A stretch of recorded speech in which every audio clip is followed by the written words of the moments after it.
বাংলাদেশিরা এখানে আশ্রয় পায়, প্রশ্রয় পায়। তো এখানে কিছু ঘটাতে হলে পাকিস্তানের সঙ্গে এখন বাংলাদেশের সম্পর্ক ভালো, কিন্তু বাংলাদেশের যে সন্ত্রাসবাদীরা এরা যে আশ্রয় প্রশ্রয় পায় সেখানে কেন বিস্ফোরণ ঘটাতে চাইবে? তারা এখানে আশ্রয় নিয়ে অন্য জায়গায় বিস্ফোরণ ঘটাবে। বাংলাদেশিদেরকে এখানে আশ্রয় দেওয়া হয়, প্রশ্রয় দেওয়া হয়, যদিও ভারত সরকার এটা চাইছে না। তো আপনি যদি কারো কাছে আশ্রয় পান তাহলে সেই আশ্রয়টা আপনি হারাতে চাইবেন?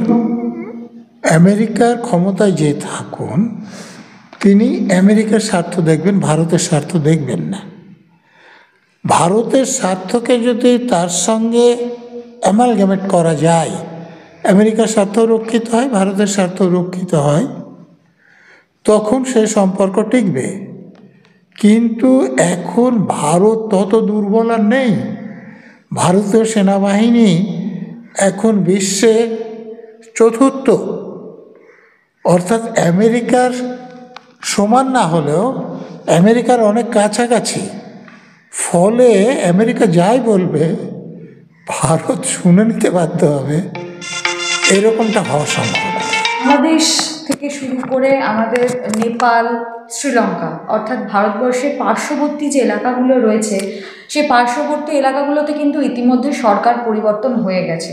তাহলে কি যেহেতু আমেরিকার স্বার্থে ঘা পড়েছে, তাই কি ডোনাল্ড ট্রাম্প চাইছে ভারতের সরকার পরিবর্তন হোক? তাই কি এই পাকিস্তানের মুনিবকে ব্যবহার করে এত বড় চক্রান্ত বা সিদ্ধান্ত? দেখুন, শক্তিশালী দেশগুলো এই চেষ্টা বরাবর করে। আপনারা জানেন যে ইরানে ইসলামিক রেভলিউশন কত সালে হয়েছে? বোধহয় 89 সালে। তো সেই রেভলিউশনটা কেন হয়েছিল জানেন কি? তার আগে ইরানে একটা গণতান্ত্রিক সরকার ছিল, মোসাদ্দেক ছিলেন প্রধানমন্ত্রী, মানে ডিউলি ইলেক্টেড, মানে কেউ নমিনেট করেছে এরকম নয়। তো সিআইএর লোকেরা, তার মানে আমেরিকার যে ইন্টেলিজেন্স উইং, তারা প্লট করে তাকে ক্ষমতাচ্যুত করে দেয়, গৃহবন্দী করে, এবং সেই জায়গায় শাহকে ইরানে ক্ষমতা বসায়, যাতে করে ইরানের তেল আমেরিকা ব্যবহার করতে পারে, ইরানের খনিজ আমেরিকা ব্যবহার করতে পারে। তার জন্যে এই যে খোমেনি, যাকে ইরান ছেড়ে পালিয়ে যেতে হয়েছিল, বিদেশ থেকে সংগঠিত করে এবং একসময় শাহকে তাড়ান, আমেরিকার লোক যারা ছিল তাদেরকে আটক করেন। সেখানে ইসলামিক রেভলিউশন যে হয় সেটা কিন্তু কারণ ছিল এই আমেরিকার সেখানে গণতান্ত্রিক সরকারকে ফেলে দেয়া। আপনি সাদ্দাম হোসেনের কাহিনী তো আপনারা শুনেছেন।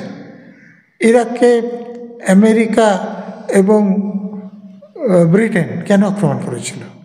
যে ওখানে মারণাস্ত্র আছে, আর ওসামা বিন সাদ্দামের সঙ্গে ওসামা বিন লাদেনের সম্পর্ক আছে।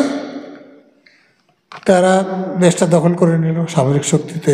স্যার, ইতিমধ্যে যে প্রশ্নটা উঠে আসছে সেটা হচ্ছে যে ভারতের সাথে আমেরিকার সম্পর্ক তো ভালো ছিলই, তো সেই জায়গায় দাঁড়িয়ে ভারতের এত বড় একটা দুর্দিনে, অর্থাৎ লালকেল্লার সামনে এত বড় একটা বিস্ফোরণ ঘটলো, ট্রাম্প এখনো নিশ্চুপ কেন?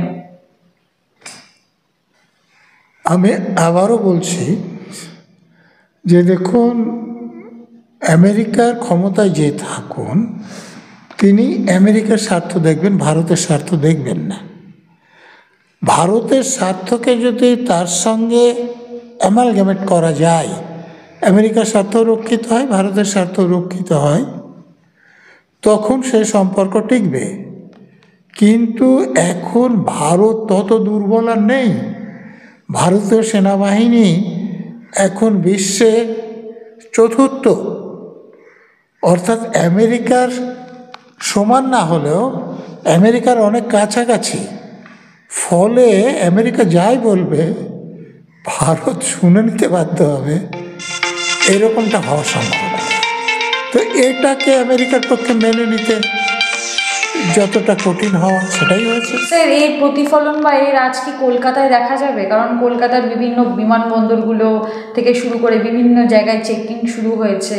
মানে মুখ্যমন্ত্রী বা পুলিশ মন্ত্রী কি আমাদের সাধারণ মানুষ অর্থাৎ পশ্চিমবঙ্গবাসীকে নিরাপত্তা দিতে পারবে? দিল্লিতে তো আমরা যে ঘটনাটা ঘটেছে সেটা দেখলামই, কিন্তু কলকাতাও তো হাই অ্যালার্ট জারি করা হচ্ছে।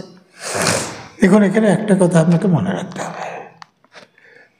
আমাদের এখানে একজন মন্ত্রী কি বলেছেন, এতদিন তো বলা হচ্ছিল যে এখানে বাংলাদেশি নাই বা বিদেশি নাগরিক নেই, তো মন্ত্রী তো পরিষ্কার বলেছেন অন ক্যামেরা যে বাংলাদেশের এখানে আসেন, থাকেন, আবার চলে যান। তার মানে বাংলাদেশের আছেন তিনি মন্ত্রী বলছেন, একজন, অন্য কেউ না।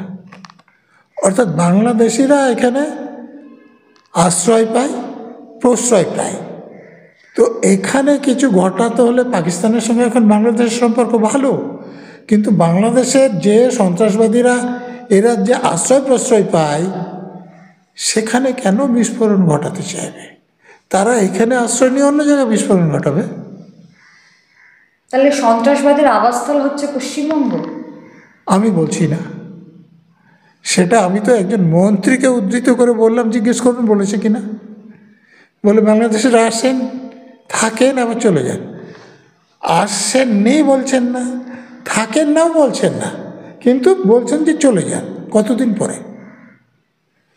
5 বছর পরে, 7 বছর পরে, 12 বছর পরে উনি সেটা বলছেন না।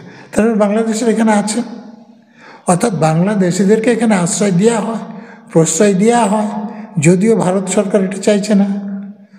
তো আপনি যদি কারো কাছে আশ্রয় পান, তাহলে সেই আশ্রয়টা আপনি হারাতে চাইবেন?